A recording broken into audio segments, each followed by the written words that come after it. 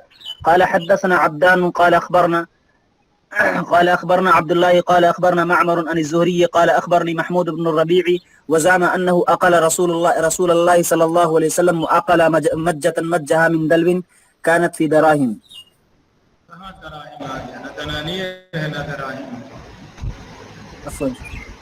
دارهم. قال سمعت وہی حدیث ہے قال سمعت عتبان بن مالك الأنصاري ثم أحد بني سالم قال كنت أصلي لقوم بني سالم فأتيت النبي صلى الله عليه وسلم فقلت إني أنكرت بصري وإن السيول تحول بيني وبين مسجد قومي فلوددت أنك جئت فصليت في بيتي فكان أتخذه مسجد فقال أفعل إن شاء الله. فغدا علي رسول الله صلى الله عليه وسلم وأبو بكر معه بعدما استد النهار فاستأذن النبي صلى الله عليه وسلم فأذنت له فلم يجلس حتى قال أين تحب أن أصلي من بيتك فأشار إليه من المكان الذي أحب أن يصلي فيه فقام وصففنا خلفه ثم سلم وسلمنا حين سلم.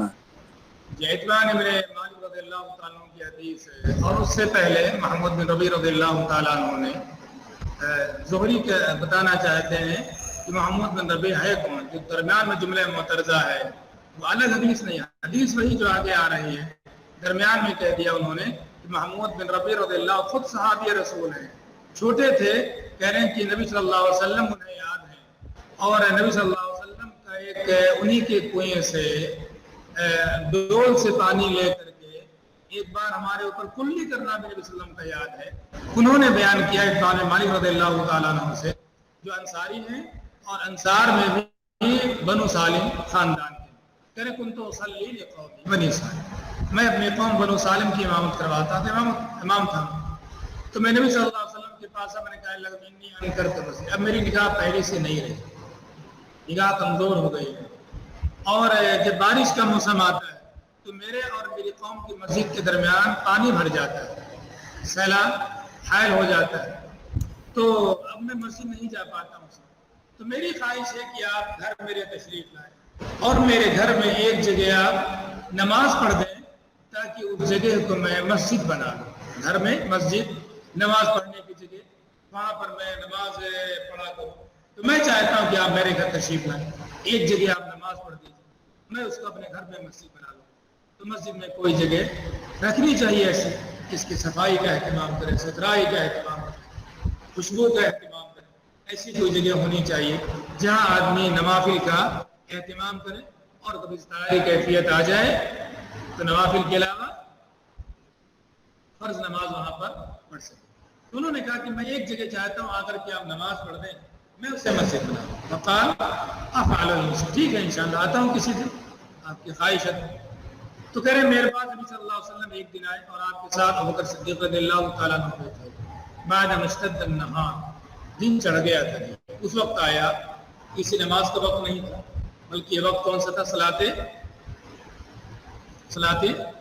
ضحیٰ کا وقت۔ زور کون سا وقت تھا؟ ظہر کا وقت، صلاۃ ضحیٰ، صلاۃ الضحیٰ، ہاں وہ وقت اشتد النہار، دن کے اندر اشتداد آ گیا تھا، دن چڑھ گیا تھا۔ آپ نے فاستأذن نبی صلی اللہ علیہ وسلم اجازت چاہیے گھر میں آنے کی، فأذنت، تو میں نے اجازت دی، فلم یجلس، جی ہاں، تو نہیں کہ نبی صلی اللہ علیہ وسلم ابھی جس کے گھر میں چاہے ایسے گھس جائیں، نہیں، سسٹم ہوتا ہے، طریقہ ہوتا ہے، اجازت دی میں نے آپ کو۔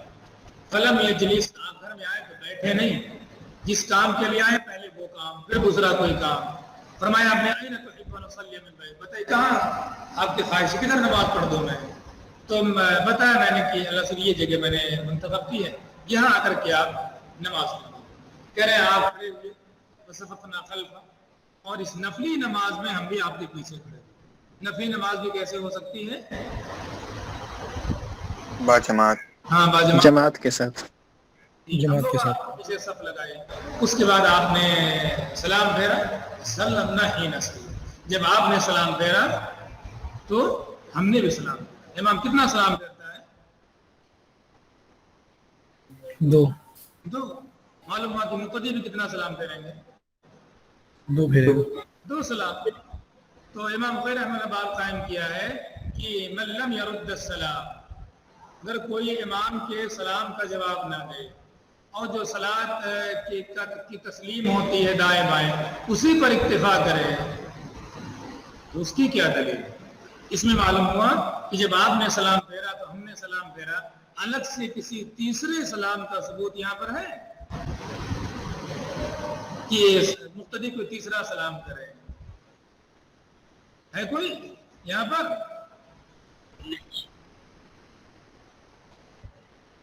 تو امام بخاری رحمہ اللہ نے اصل یہاں پر رد کرنا چاہا ہے مالکیہ پر۔ ان کا کہنا یہ ہے کہ ایک تو دائیں بائیں سلام کرے گا ہی مقتدی، اس کے علاوہ ایک جو امام نے سلام کیا ہے اس کے سلام کا جواب بھی دے گا دیا، تیسرا سلام بھی کرے گا۔ کون؟ مقتدی۔ امام بخاری رحمہ اللہ نے اس کی یہاں پر تردید کرنا چاہیے، نہیں، یہاں صحابی رسول نے کسی علیحدہ سلام کا تذکرہ نہیں کیا، لہذا کسی علیحدہ سلام کے لیے کیا چاہیے؟ کوئی علیحدہ دلیل دلیل چاہیے جی، وہ دلیل پیش کیجئے کہ امام نے سلام پھر سلام رحمۃ اللہ تو سب لوگ اس کا الگ سے جواب دو، نہیں، کوئی صحابی نہیں کہا سلمنا حین سلم، جب آپ نے سلام پھیرا ہم نے بھی سلام پھیرا، ختم، الگ سے کوئی تیسرے سلام کا ثبوت نہیں ہے۔ باقی امام بھی سلام پھیرتا ہے، یہی ہے۔ بعض روایتوں اس طرح سے علامہ البانی رحمہ اللہ نے کہا ہے وَكَانَ أَحْيَانًا، اس کے علاوہ احیانا کان یسلم تسلیمۃ واحدہ، کبھی کبھی نبی صلی اللہ علیہ وسلم ایک ہی سلام پھیرا کرتے تھے، لیکن کدھر ہوتا تھا؟ جب ایک بیچ میں سوال کیا تھا کہ صاحب نے واحدہ السلام علیکم تلقاء وجہہ، کدھر کرتے تھے؟ تلقاء وجہ، سامنے کی طرف، سامنے چہرے کے سامنے، یمیل الی الشق الایمن شیئا، دائیں طرف یا نقل تھوڑا سا دائیں طرف مڑ کر کے، اس طرح سے کبھی نبی صلی اللہ علیہ وسلم آگے کی طرف ایک سلام بھی کیا کرتے تھے۔ تو انہوں نے ذکر کیا ہے، کہہ رہے اخرجہ ابن خزیمہ والبیہقی والضیاء فی المختارہ وعبد الغنی المقدسی فی السنن بسند صحیح۔ تو اس کا بھی ثبوت انہوں نے کہا کہ موجود ہے کہ کبھی کبھی نبی صلی اللہ علیہ وسلم نے ایسا بھی کیا ہے کہ صرف کیا سلام پھیرا آپ نے؟ ایک سلام۔ ہاں، لیکن اب ذرا سا مسئلہ نہ پیدا کر دیجیے گا لوگوں کے بیچ میں، ٹھیک ہے مولانا صاحب؟ یہ جیسے داہنے جانب سلام کریں گے تو کیا مطلب السلام علیکم ورحمۃ اللہ وبرکاتہ مکمل کہیں گے، اس کے بعد بائیں جانب السلام علیکم ورحمۃ اللہ اتنا ہی کہیں گے شیخ؟ یہ صحیح ہے؟ کتنا کہتے ہیں آپ؟ نہیں، ابھی تو السلام علیکم ورحمۃ اللہ اتنا ہی کہتے ہیں نا؟ جی، دونوں طرف اتنا ہی کہا جاتا ہے، لیکن یہ ہے کہ کبھی کبھی نبی صلی اللہ علیہ وسلم برکاتہ بھی کہہ دیا کرتے تھے، کبھی کبھی ایسا بھی ثبوت ہے کہ نبی صلی اللہ علیہ وسلم نے دائیں طرف کیا کہا ہو؟ وبرکاتہ، وبرکاتہ بھی دائیں طرف کا، اس کا بھی ثبوت ہے موجود۔ تو ایک چیز ہے لوگ صحیح کر رہے ہیں، غلط نہیں کر رہے ہیں لوگ، تو اس میں اس طرح کی چیز ہے جس کی وجہ سے لوگوں میں تشویش پیدا ہو، اس کی وجہ سے لوگوں میں تشویش پیدا ہو، مسائل نہیں کھڑا کرتے۔ نبی صلی اللہ علیہ وسلم نے لیکن حج ہو رہا ہے، لوگ طواف کر رہے ہیں، سب کچھ کر رہے ہیں، گرچہ حتیم کا علاقہ خانہ کعبہ کا حصہ ہے اور اس کو ویسے کر دینا چاہیے، لیکن طواف ہو رہا ہے، حج بھی صحیح ہوگا اور کوئی مسئلہ نہیں ہے، تو آپ نے اس کو چھیڑا مسئلے کو؟ جی ہاں، تو ضروری نہیں کہ ہر مسئلے کو عوام میں چھیڑا جائے اور ایک مسئلہ پیدا کیا جائے۔ کچھ لوگ سمجھتے ہیں کہ نہیں، چلو سنت کو زندہ کرو، سنت کو زندہ کرنے کو اس میں کتنے سارے نئے مسائل تو بالکل صحیح اسلام ہے، آپ عام طریقہ یہی تھا، تو اس طرح کی چیز جو کبھی اس طرح کے مسائل آ گئے، پہلے لوگوں کا ذہن وہاں تک لائیے، پہلے لوگوں کا ذہن وہاں تک لائیے، پھر انشاءاللہ جو بات آپ کہیں گے ایسی مجالس میں کوئی مسئلہ نہیں ہے، کوئی مسئلہ پیدا نہیں ہوگا، سب آپ کی بات تسلیم ہے، حکمت ہے سارے کام۔ عبدالواجد صاحب کچھ کہہ رہے ہیں، میں مائک بند کر لوں تاکہ ان کی آواز سن سکوں۔ میں نے کیا نام ہے امام اور معموم کے تعلق سے فقہا نے مطلب 4 اصطلاح ذکر کی، اس کو بھی پڑھا تھا کچھ دن پہلے، میں سے کیا نام ہے امام اور معموم خصوصاً معموم کے تعلق سے 4 اصطلاح ہے کہ ایک متابعہ، ایک موافقہ، ایک مسابقہ، ایک مخالفہ۔ جن میں سے ہمیں متابعہ کرنی ہے اور بقیہ 3 نہیں کرنی، نہ مخالفہ، نہ مسابقہ اور نہ موافقہ۔ لیکن یہاں پہ شیخ ہے کہ اللہ کے رسول کی حدیث ہے کہ کیا نام ہے امام کی متابعت کرو، جب وہ چلا جائے تب تم جاؤ، اس طرح پوری حدیث ہے۔ تو یہ پوچھنا ہے کہ یہاں پہ حدیث میں آیا ہے کہ اللہ کے رسول نے سلام کیا تو وسلمنا ہینا سلم، تو جب آپ نے سلام کہا اسی وقت ہم نے بھی سلام کہا، تو جو ہینا ہے تو یہ متابعت کا مطلب وہ نہیں ذکر کر رہا ہے کہ متابعت ہو گئی کہ ہم اسی وقت سلام کریں جیسے امام سلام کرے۔ تو جہاں امام کے مسائل ہیں وہ میں نے پڑھائے نہیں، اور وہاں میں ذکر کرتا تھا جہاں امام خیر رحمہ اللہ نے باب قائم کیا انما جعل الامام لیؤتم بہ، کہ کیا کیا نہیں کرنا چاہیے اور کیا کرنا چاہیے۔ حینہ کا لفظ یہاں پر مقارنہ پر دلالت نہیں کرتا ہے، حینہ کا لفظ یہ عبدالواجد صاحب کہاں چلے گئے؟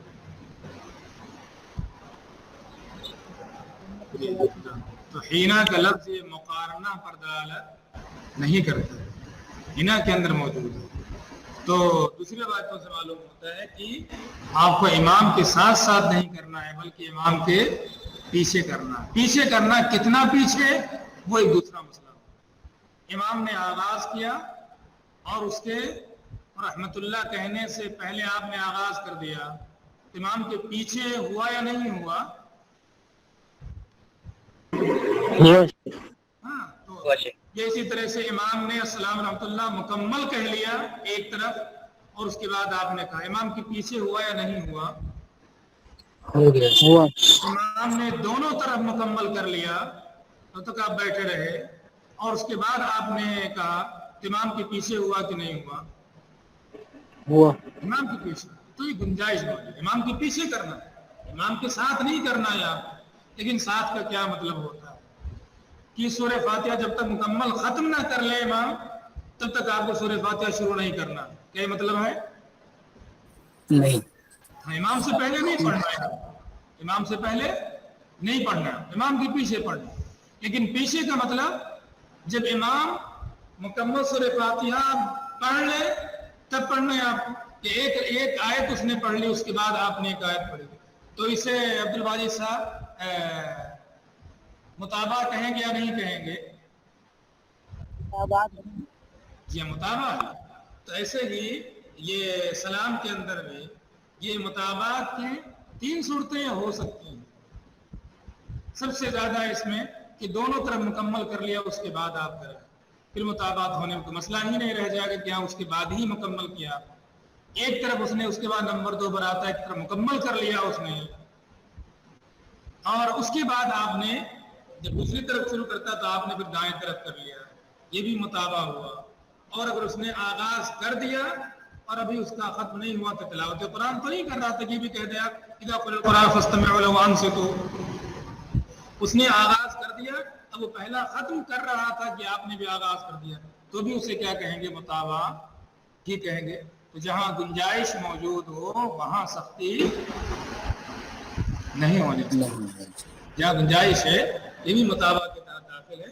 ماں سختی نہ کرنے کو جب تک دونوں طرف ایک دم مکمل نہ ہو جائے تب تک کوئی الا ہے کہ کوئی صریح دلیل آ جائے کہ یہاں مطابق سے یہ مراد ہے کہ جب مکمل دونوں طرف ختم ہو جائے تب. لیکن استدلال کی بنیاد پر سختی نہیں کرنا چاہیے. جہاں آپ کی استدلال ہوئی اس سے یہ استدلال تو صرف اس طرح کے استدلال کی بنیاد پر جہاں دوسرے استدلال کی بھی گنجائش ہے وہاں سختی نہ کریں.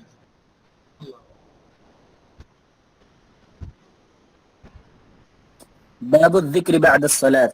قال حدثنا إسحاق بن نصر قال أخبرنا عبد الرزاق قال أخبرنا ابن جريج قال أخبرني عمرو أن أبا معبد مولى ابن عباس أخبره أن ابن عباس أخبره أن رفع الصوت بالذكر حين ينصرف الناس من المكتوبة كان على عهد النبي صلى الله عليه وسلم وكان ابن عباس رضي الله عنهما كنت أعلم إذا انصرفوا بذلك إذا سمعته. باب الذکر بعد الصلاة. چند ابواب رہ گئے پڑھ لیں اس کو انشاءاللہ آگے بڑھیں گے ہم لوگ کسی اور کتاب میں. تو الذکر بعد الصلاة. صلاة کے بعد ذکر و اذکار کیے جاتے ہیں. صلاة کے بعد ذکر و اذکار کیے جاتے ہیں. حدیث یہاں میں ذکر کی ہے عبداللہ بن عباس رضی اللہ عنہ کہ رفع الصوت بالذکر بآواز بلند ذکر کرنا کس وقت حین ینصرف الناس من المکتوبہ جب لوگ فرض نماز سے فارغ ہوتے تھے. کان علی عہد النبی صلی اللہ علیہ وسلم عہد رسالت میں موجود تھا. اور جس زمانے میں یہ بات کہہ رہے ہیں صحابہ رسول اس زمانے میں لگتا ایسا ہے, بالکل تو نہیں کہہ سکتے لیکن لگتا ایسا ہے کہ بہت سارے مقامات پر یہ عمل متروک ہو گیا تھا. نہیں ہو رہا تھا. تبھی یہ چیزیں ہوتی رہتی ہیں تو شاید یہ سنتیں پہنچتی بھی نہیں ہم لوگوں تک کی. ساری چیزیں اگر ہر جگہ ہوتی رہتی لوگ عمل کرتے رہتے ہیں تو نقد کرنے کی لوگوں کو غلطیوں پر تنبیہ کرنے کی ضرورت نہیں آتی. وہ چیزیں جو صحابہ کرام نے ایسے موقع بتائیں کہ ایسا نہیں ہوتا تھا رسالت میں, رسالت میں ایسا نہیں ہوتا تھا, یہ تم لوگوں نے چھوڑ رکھا, یہ ہوا کرتا تھا, ایسے موقع پہ تو کہا کرتے تھے. اور اسی وجہ سے ان صحابہ کرام کی جن کی وفات بعد میں ہوئی ان کے حدیث کی تعداد آپ کو زیادہ ملے گی. غلطیاں ہوئی تو انہوں نے نبی صلی اللہ علیہ وسلم کے اعمال کو پیش کیا, آپ کے اقوال کو پیش کیا, تو ان سے حدیث نقل ہوئی زیادہ. تو کہہ رہے ہیں کہ عہد رسالت میں موجود تھا یہ کہ جب امام سلام میں پھیرتے تھے فرض نماز سے فارغ ہوتے تھے تو ذکر ہی صرف نہیں کرتے تھے بلکہ ذکر کیسے کرتے تھے؟ رفع الصوت بالذکر, بآواز بلند ذکر کرتے تھے. عبداللہ بن عباس رضی اللہ عنہ فرماتے ہیں كنت اعلم اذا انصرفوا بذلك اذا ختم. مجھے پتا چل جاتا تھا کہ نماز ختم ہو گئی ہے, مجھے معلوم ہو جاتا تھا کہ نماز ختم ہو گئی ہے جب اذا سمعته جب میں ذکر و اذکار کی آواز سنتا تھا. یا تو یہ کہ مثلا جو لوگ پیچھے ہیں ہو سکتا ہے امام کے سلام کی آواز نہیں پہنچی, لیکن جب سب لوگوں نے پوری مسجد میں اللہ اکبر استغفر اللہ استغفر اللہ استغفر اللہ بآواز بلند کا تو آخر تک سب کو خبر ہو گئی کہ امام نے سلام پھیر دیا ہے. جائے کہ کبھی مسجد دیر ہو گئی آنے میں اور مسجد میں آ رہے ہیں, باہر ہی سے کیا آواز سنائی دی, اللہ اکبر استغفر اللہ استغفر اللہ استغفر اللہ. یہ سن کر کے ہم لوگ کیا سمجھ گئے اب تو نماز ختم ہو گئی, ختم ہو نماز جماعت نہیں مل پائی. کہ یہ سن کر تو معلوم ہوا آواز بلند, اتنی بلند آواز ہوتی تھی کہ سلام کی آواز نہیں سنائی دی. ان تو عالموں کیا بتاتا ہے, سلام سے پتا چلتا تھا کہ ذکر سے سلام کی آواز سنی تو پتا چل گیا. معلوم ہے سلام کی آواز تو نہیں سنائی دی لیکن ذکر اذکار کی آواز سنائی دیتی تھی. اس سے معلوم کر سکتے ہیں کہ بآواز بلند لوگ ذکر اذکار کیا کرتے تھے, آواز لوگوں تک پہنچا کرتے تھے.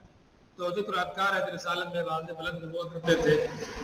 تنبیہ بھی کی جاتی ہے, کبھی کسی نے تنبیہ کی مسجد میں تو لوگ شروع کر دیتے ہیں, پھر دھیرے دھیرے وہ چیز کیا ہو جاتی ہے, ہلکی پڑ جاتی ہے.